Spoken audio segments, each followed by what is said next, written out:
I'm on my way to collect some berries and then use them to make jam. Sounds normal enough, so why the dramatic thumbnail, "Will this jam kill me?" It's because I'm making jam from the berries of the yew tree, a highly toxic plant with the potential to kill. Here's the tree in question. It's a yew tree, Taxus baccata to be exact. These trees are a common sight in British graveyards, presumably because of their association with death. Almost every part of this tree is toxic. The leaves, the seeds, and even the wood itself contains deadly poisons. Even burning the wood on a campfire is dangerous, as the fumes, if inhaled, also carry the toxins. One part of the tree is edible though, and that's the red fleshy berries which appear on the tree in summer and autumn. Although the seed inside is extremely toxic, the red flesh itself is sweet and safe to eat. Anyway, let's go and collect some berries. There's a nearby green in my town with plenty of yew growing around it, so I started my harvest. There weren't many berries on the trees though, and things weren't looking hopeful, but then I remembered seeing a place just outside the green where one of the trees seemed to have plenty of fruit. I headed to the opposite corner of the green, and there I found berries aplenty. For some reason, the branches of this tree hung heavy with them, and so this is where I did my main harvest.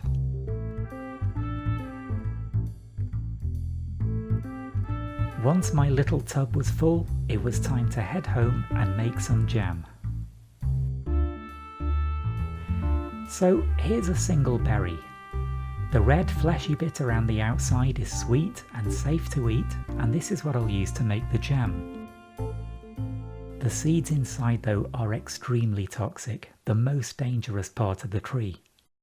So now I've got to extract the seeds from all the berries I collected, and do this with extreme caution. Even a single seed, if eaten, could cause me serious harm. Using tweezers, I removed all the seeds from the berries. I take the berries from the tub on the right, put the seeds into the small glass, and then put the safe berry into the tub on the left. This is a slow and painstaking process, and it's very easy to make a mistake. As my hands got sticky from the berry flesh, it was very easy for berries to stick to my hand and then fall into the wrong tub. So after I'd processed them and removed the seeds, I inspected them very carefully. I placed my tub on top of a bright light, which allowed me to see through the berries and make sure there wasn't a seed or even a fragment of a seed lurking inside. Once I was totally satisfied that no seeds were present, it was time to start making the jam. Right, so the berries are now processed. I have checked very carefully to make sure that there are no seeds in there at all. So we're ready to make our jam. I've got a tiny bit of water in this pan, which I'm just going to bring to the boil, and then we'll get started. Okay, that water's boiling. So let's add in our berries. And I'm also going to add in, let's say 1, 2, 3, should I add another? Yeah, 4 teaspoons of sugar. Now these berries are very sweet, but I think adding a bit of sugar might help them set into a kind of jam. Okay, that's boiling again, so we'll bring it back down to a simmer. I'll grab this potato masher, and I'm going to start mashing those berries down a bit. They'll soften anyway as they boil, but let's give them a helping hand. So now we've just got to keep simmering. This will reduce down and thicken. Now I've got to keep watching this carefully because I do not want this jam to burn. If I walk away even for a few moments and it starts to dry out, it could burn, and all that effort de-seeding the berries will have been in vain. Okay, I can see a change now. All that foaming up has stopped. The mixture seems to be getting thicker and denser. I'll carry on going a little bit further. I can start to smell caramelization going on. I can see the mixture getting slightly browner, and there's a faint caramel smell. So I'm going to take this off the heat pretty soon. That little bit of caramelization is actually welcome. It will add a little bit of depth of flavour.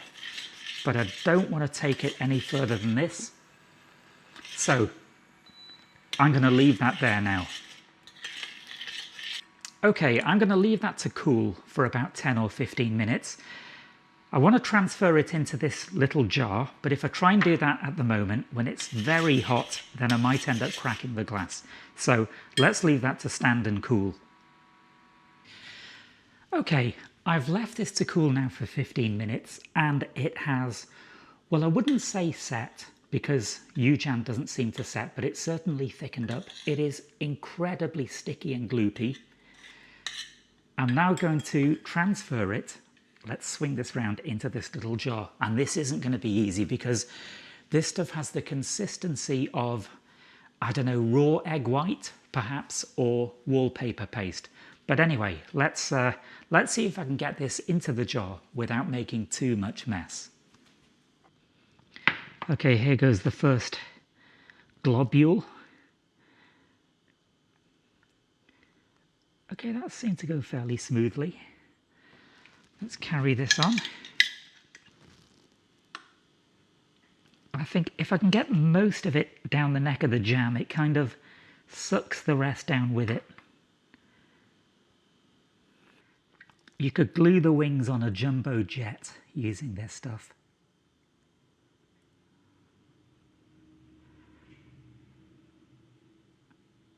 Okay, that jar is, I would say, get this last bit off.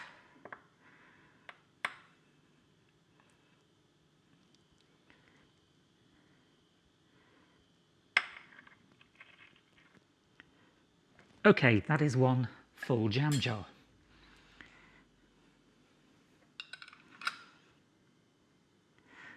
So, one jar of UJam, perhaps U syrup or U gloop. Let's stick a label on that, make it look the part.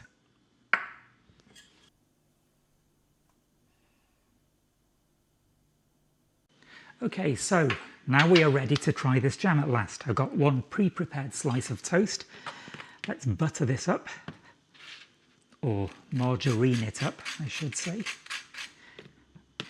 Okay, that will do. And now for the more tricky task of spreading on this jam now. I say spread, but as you'll see, this stuff is, if I can even coax it out of the jar, is so sticky and gloopy.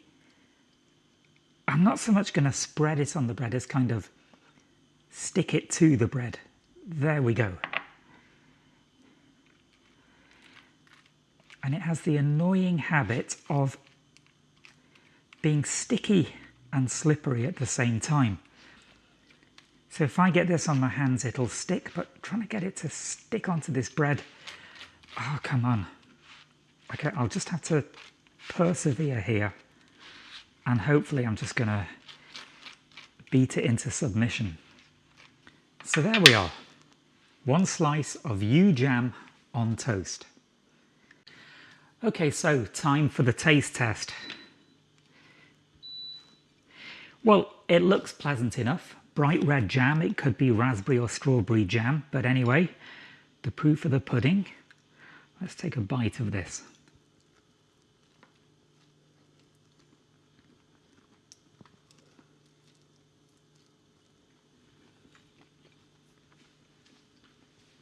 So what am I getting here?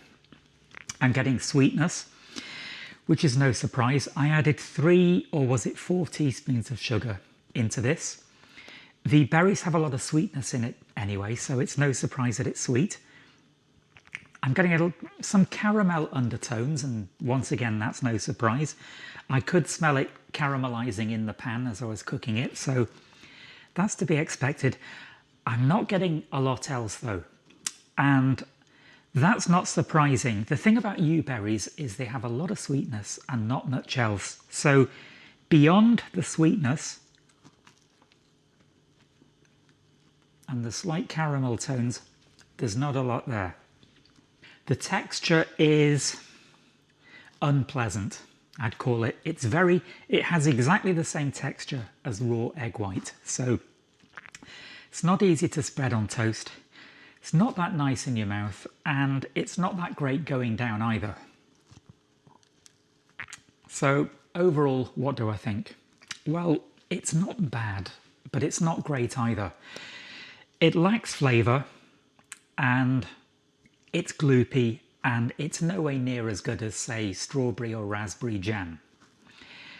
Of course, the other thing about this is it's potentially very toxic if you're not careful how you make it. So I'm going to finish off this slice now, and then I'm going to come back the same time tomorrow to give you my verdict.